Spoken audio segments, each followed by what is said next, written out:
Всем здравствуйте! И снова пятница, и значит мы рады встрече с вами. На экранах ваших мониторов и гаджетов второе занятие проекта Минем Жазбам «Мое письмо». Обучение незрячих, письмо по системе Геббельта. Для успешного обучения необходимо иметь мотивацию. Только не путайте мотивацию и цель. Цель – это то, что мы должны достичь. Например, качественного, чистого, разборчивого письма. А вот мотивация, например, это было на днях. Я решила попить кофе с шоколадными конфетами, подхожу к холодильнику, хочу его открыть и нахожу записку. Конечно же, что в ней написано, я узнала не сразу. «Мама, доброе утро! Пусть у тебя на работе будет все легко. Мы тебя любим». Вот это и есть мотивация. Для чего и ради чего мы должны учиться писать, чтобы общение с родными и близкими было легким и непринужденным. Алгоритмы письма. Алгоритмы – это определенные технологические правила выполнения тех или иных практических действий. Их соблюдение в любом виде деятельности позволяет людям достичь высокого профессионализма в работе и выполнять ее технологично и качественно. Зрячие и слабовидящие дети выполняют действия, подражая взрослым. В нашем случае им достаточно медленно показать на доске, как пишется та или иная буква, сопровождая пояснениями. Слепого же ребенка необходимо учить распознавать и писать буквы по строго заданным алгоритмам. Учитель должен выбирать наиболее удобный технологический способ написания буквы, определяя условные точки. Мы будем чередовать письмо графически простых и сложных, согласных и гласных букв, чтобы сегодня мы уже смогли написать слоги и простейшие слова.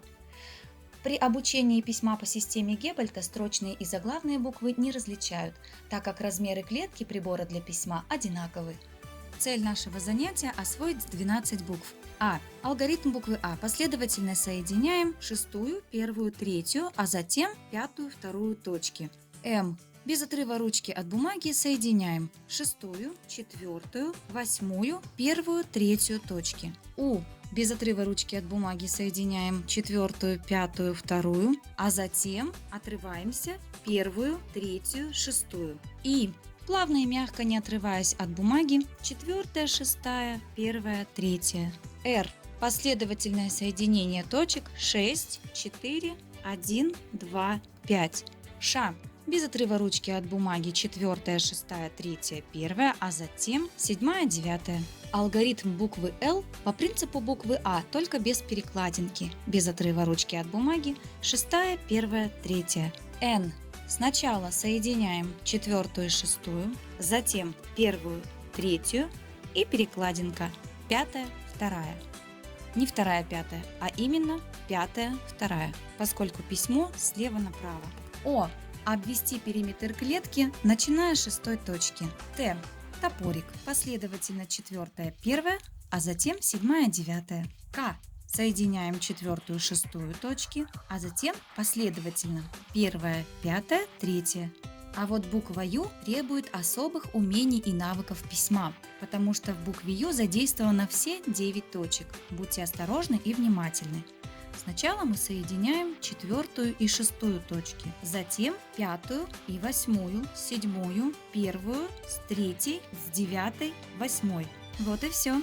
А теперь посмотрите, какие слова у нас получились. Юрта, лимон, шар, курт. Всего 12 букв. По возможности напишите в комментариях, с какой попытки у вас буквы стали получаться красивыми. К следующему занятию обязательно пишите письма, записки родным, близким, знакомым и коллегам, послания и стихотворения любимым.